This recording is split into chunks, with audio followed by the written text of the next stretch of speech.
Hello everyone, कैसे हो आप सब। आज मैं आपके लिए लेके आई हूँ 2024 ईयर का सीबीएसई बोर्ड क्लास 10th का पीवाईक्यू। तो आइए स्टार्ट करते हैं हम अपना PYQ. When 2 ml of sodium hydroxide solution is added to few pieces of granulated zinc in a test tube. कहा जा रहा है कि अगर हम एक टेस्ट ट्यूब में सोडियम हाइड्रोक्साइड का सॉल्यूशन 2 ml लेंगे और उसमें हम ग्रैन्युलेटेड मीन दानेदार जिंक डालेंगे और उसको फिर हम देन वार्म करेंगे। The reaction that occurs can be written in the form of balance chemical equation. तो जब हम उसको केमिकल बैलेंस इक्वेशन में लिखेंगे तो उसमें से ये कौन सा इक्वेशन हमारा उसके लिए सही होगा।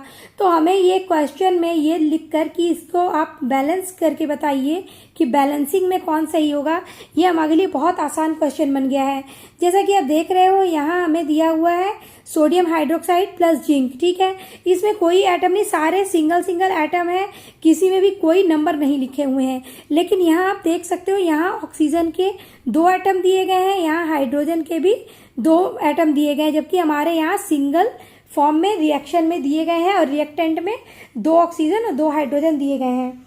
तो हम इस तरह से देख सकते हैं कि हमारा जो ये फर्स्ट ऑप्शन है ये हमारा रॉन्ग हो गया, क्योंकि हमारे रिएक्शन में 2 सिंगल एलिमेंट्स हैं जो कि हमारे यहाँ पे आकर O2 और S2 में चेंज हो गया, तो ये हमारा फॉल्स हो गया।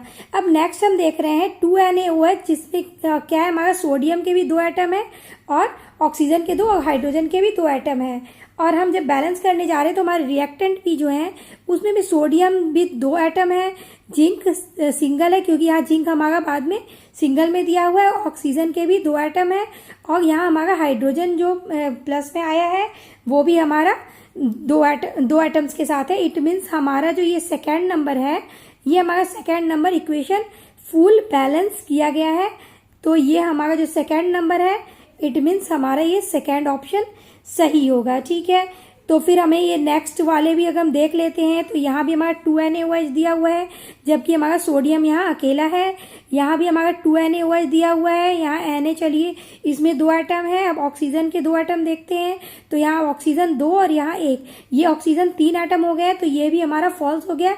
इट मीन्स हमारा सेकेंड नंबर ऑप्शन सही है। स्टार्ट करते हैं अपना PYQ number 2। Select from a following of decomposition reaction in which source of energy for decomposition is light। तो हमें वो डिकम्पोजिशन रिएक्शन इन चारों में से ऑप्शन बताने हैं जिनके डिकम्पोजिशन में लाइट की हेल्प ली गई है। तो आपको डिकम्पोजिशन रिएक्शन पता है जिसमें एक सिंगल कंपाउंड जो है हमारा उसका ब्रेक डाउन होता है और 2 और मोर एलिमेंट में वो टूटते हैं। ठीक है, 2 और मोर एलिमेंट और कंपाउंड में वो क्या है सिंपलर सब्सटेंसेस में उनका ब्रेक डाउन होता है। तो आप पहला हमारा देख सकते हो ये फेरस सल्फेट दिया हुआ है जो कि हमारा फेरिक ऑक्साइड, सल्फर डाइऑक्साइड और सल्फर ट्राइऑक्साइड में इनका ब्रेक डाउन हो रहा है। ठीक है, और इसके ब्रेक डाउन में क्या है थर्मल डिकम्पोजिशन का यूज हो रहा है।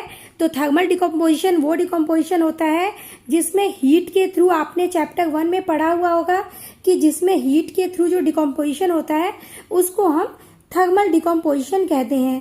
ठीक है, तो हमारा ये फर्स्ट जो है हमारा वो हीट के थ्रू हो रहा है, लाइट के थ्रू नहीं हो रहा है, तो हमारा ये फर्स्ट ऑप्शन कट हो जा रहा है। ठीक है, अब आप सेकेंड में देख रहे हो जिसमें 2S2O का ब्रेक डाउन हो रहा है हाइड्रोजन एंड ऑक्सीजन में।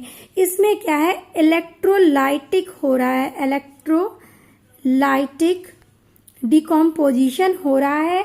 तो इलेक्ट्रोलाइटिक डिकम्पोजिशन हमारा वो डिकम्पोजिशन है, वो केमिकल प्रोसेस है जिसमें इलेक्ट्रिसिटी को यूज कर ब्रेक डाउन होता है कंपाउंड का इन सिंपल एलिमेंट। तो आपको दिख रहा है कि जैसे इन सिंपल एलिमेंट में कैसे टूट गया है, जो हमारा जो वाटर है वो हाइड्रोजन और ऑक्सीजन में ब्रेक डाउन हो गया है, जिससे हमको पता है कि हमारा H2O जो है वो हाइड्रोजन और ऑक्सीजन से ही मिलकर बना होता है। तो ये जो हमारा सेकेंड नंबर का जो ब्रेक डाउन हो रहा है वो इलेक्ट्रोलाइटिक के थ्रू हो रहा है, मीन्स इलेक्ट्रिसिटी के थ्रू हो रहा है।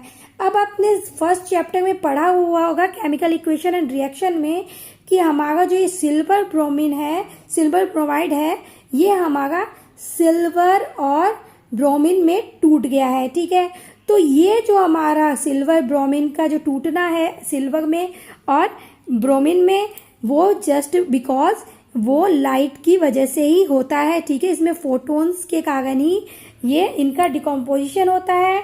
हमारा जो सिल्वर ब्रोमाइड है उसका सिल्वर और ब्रोमीन में, तो वो फोटोलाइटिक डिकम्पोजिशन है।